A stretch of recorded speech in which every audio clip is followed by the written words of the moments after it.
Alright, welcome back. We're here at the end with the last three classes, Shaman, Warlock, and Warrior. So let's get right into it. So Shaman, because they got Bloodlust back, because they got Flame Totem back, they have a lot of stuff that, like, they want cards that are on the board. So let's see what they get. First one here, they got Scalding Geyser. It's a fire spell. Deal 2 damage, Dredge. That's just a better Arcane Shot.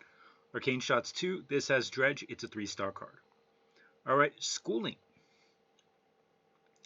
Add 3 1/1 Piranha Swarmers to your hand.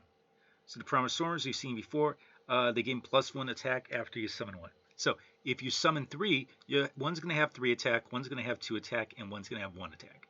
So it's basically 4 mana to deal 6 damage that you can split among enemy minions. And on top of that, if you've got Shaman buffs, then this becomes a lot stronger. So overall, and there's other cards that there's like other Piranha cards. So overall, really good card. And oh, you can split it. You can just play this and then wait for it later. So overall, really good card. 4-star card, just a great removal option. You can do a lot of things with it. Anchored Totem.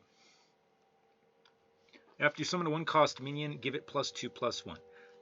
Are you really going to be summoning 1-cost minions? Maybe with the Piranhas, but if you're not, then it's just completely worthless. I have to go 1 star on this. Like, I can't go 2 stars.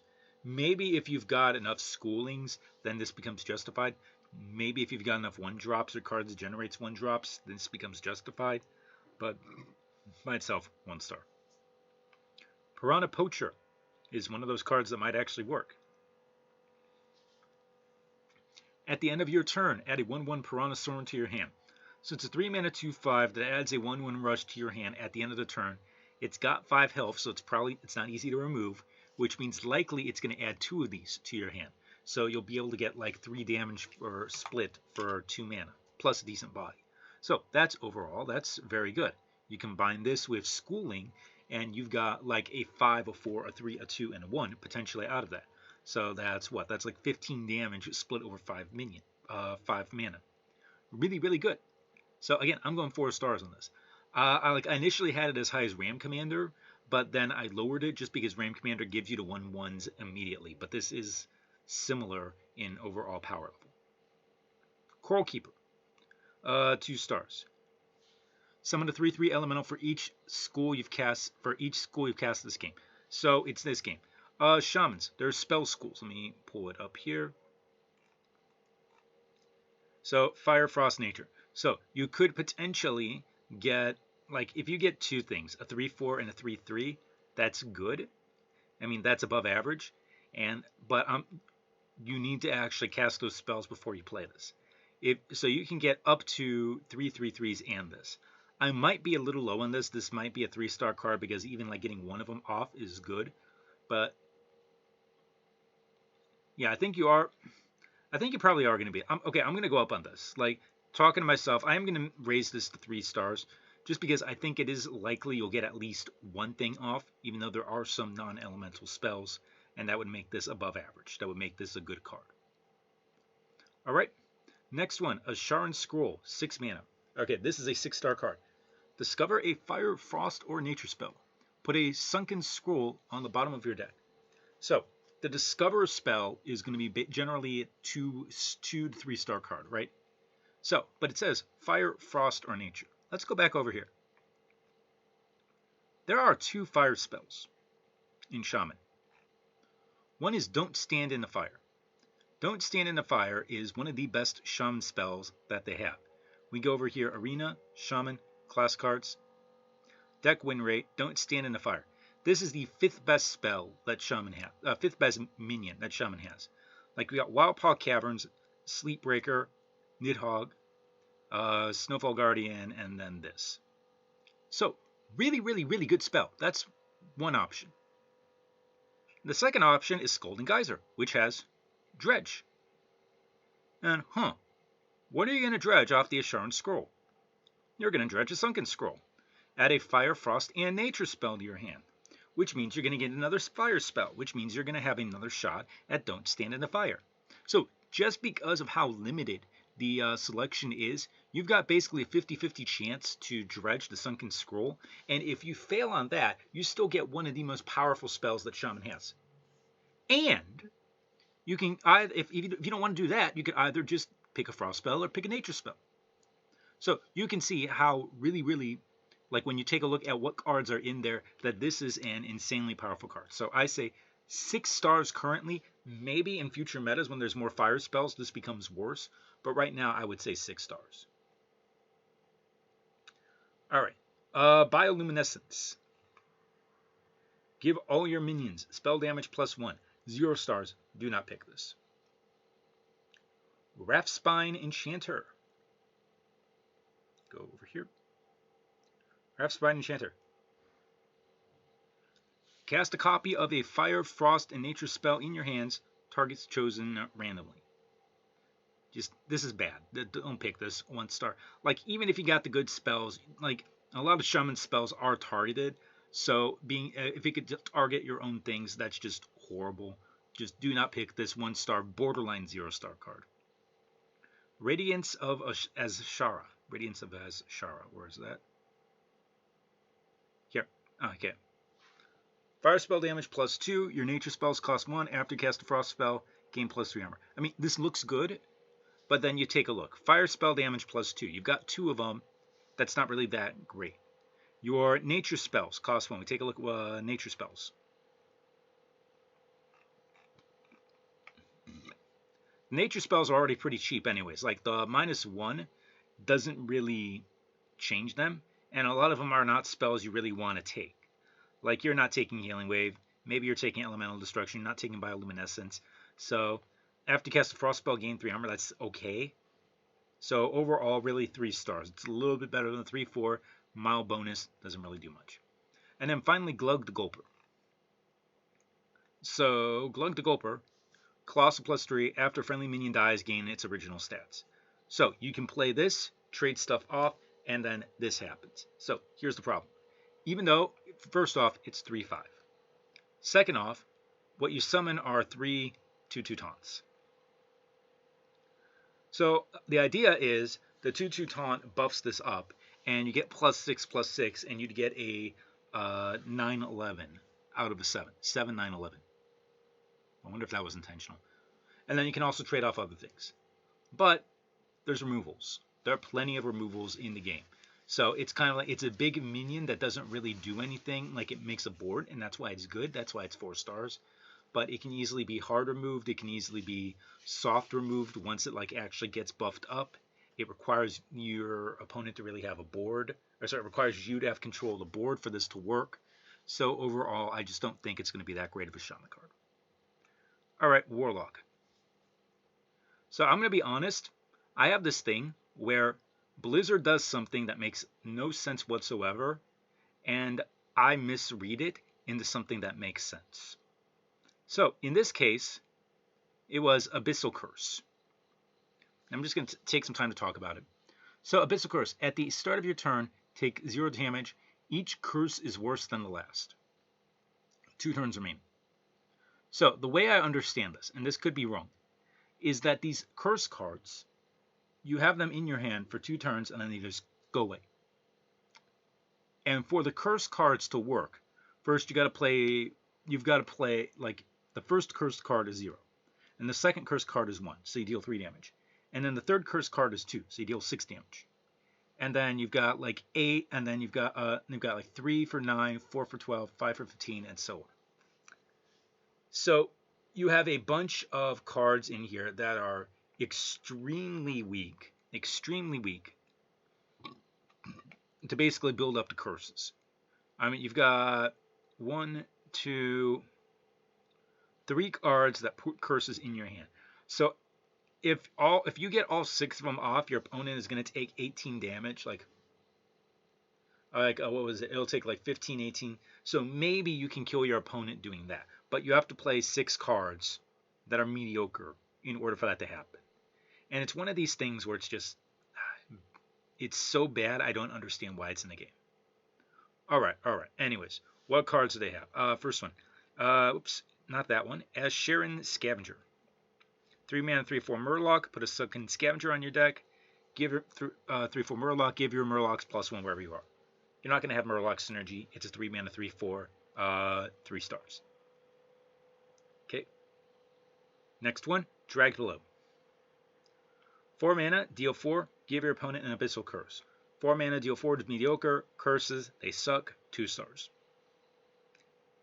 Sakara Cultist. 3 mana, 2/3, give your opponent an Abyssal Curse. Curses suck, bad stats for the cost, 1 star. Like, I don't need to say anything about this. Bloodscent Vilefin. 4 for Battlecry Dredge. If it's Murloc, change its cost to health instead of mana. Ignore the Murloc part. It's still a 4 mana 4/4 that dredges. That's good by itself. And your Warlock, so you have the hero power, so you can actually kind of control it. So, 3-star card. The two mid-game Murlocs are actually pretty decent. Rock Bottom. Back to sucking. Summon a 1/1 Murloc, then dredge. If it's also a Murloc, summon 1 more.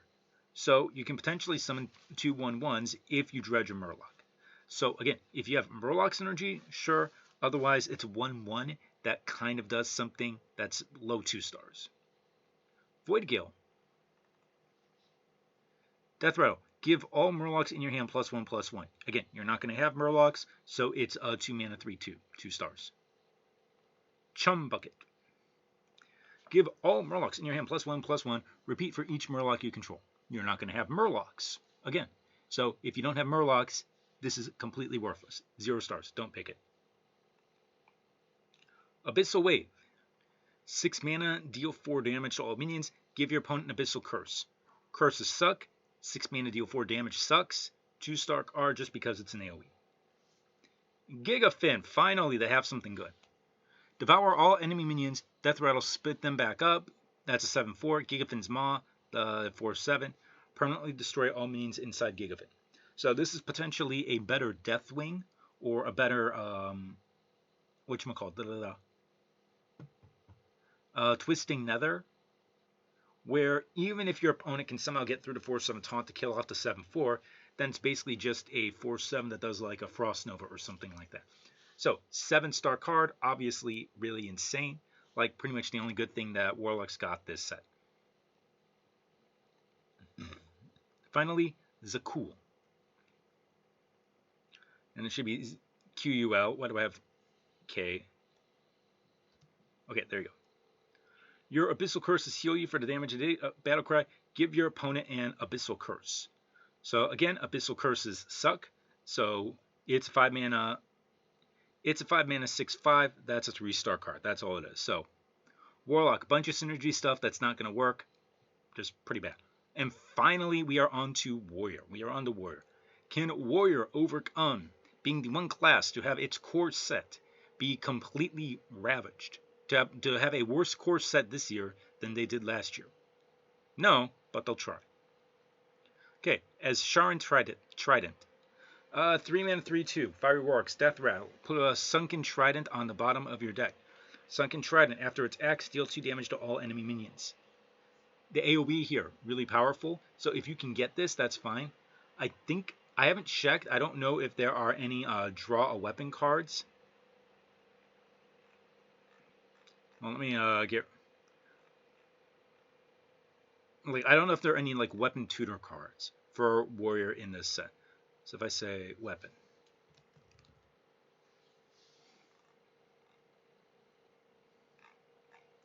So like we take a look. Rated Dogs, that's not in. I'm just taking a look here. So that's Dredge a weapon. So that obviously could be really powerful if you do Obsidian Smith plus that. War Cache is gone. You're not... Okay. Like here, Axe Berserker. Draw a weapon.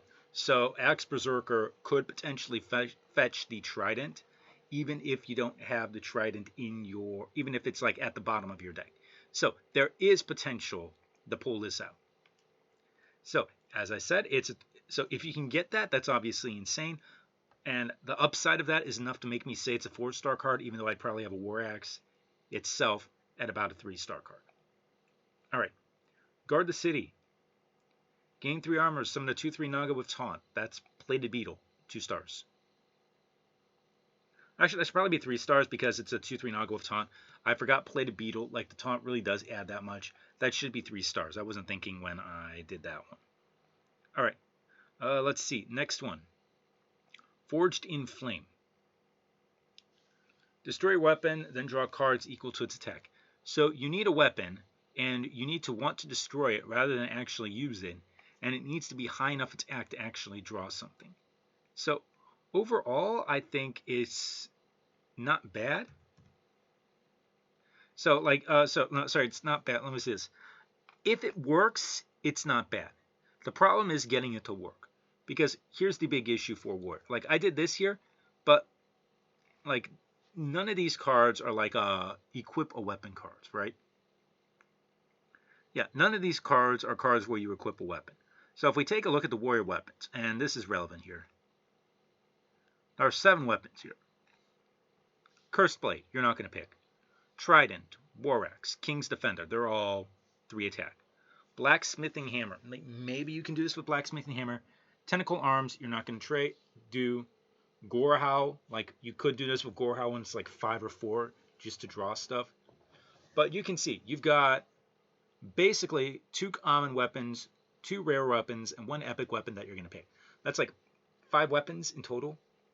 And you need one of those, plus this, plus being able to like actually use this to draw something. And I just don't think that's going to happen reliably enough. And it has the potential to just be a dead card. So overall, I can't be high on it. I have to say 1 star. Black Scale Brute has the same problem. Summon a 5/6 taunt Battlecry if you have a weapon equipped. Summon a 5/6 Naga with Rush. Are you going to have enough weapons in your deck? There's a decent chance. This is one of the big problems with the Warriors with no micro adjusts. You have a very strong chance to not have weapons. So there's a good chance that this actually just is a 7 mana 5/6. So if you've got a weapon, it's good. There's the that's the reason why I have it at 3 stars. But I think it's going to be way too much. You're not going to have the weapon. It's just going to be a bad card. All right. From the Depths. Reduce the cost of the bottom 5 cards in your deck by 3, then Dredge. So it's a 3 mana Dredge spell that reduces its cost by 3. Is that good? I don't think so. Like I can't say it's like good. I think it's 1 star. Maybe if you've got something like a Finley, it'd be like 2 stars or 3 stars. But here, ultimately, 1 star. Obsidian Smith. Battlecry Dredge. If it's a minion or weapon, give it +1/+1.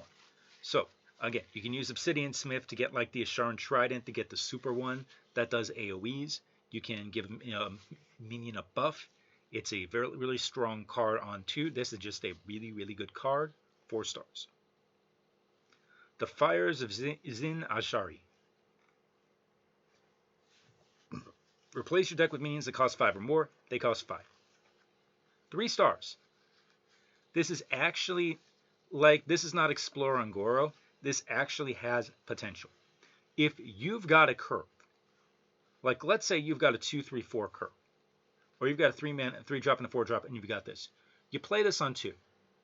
You have got 3 turns to, by turn 5, draw something that would be a lot more than what you would expect for 5 mana. So, like, you could get a Colossal for 5 mana.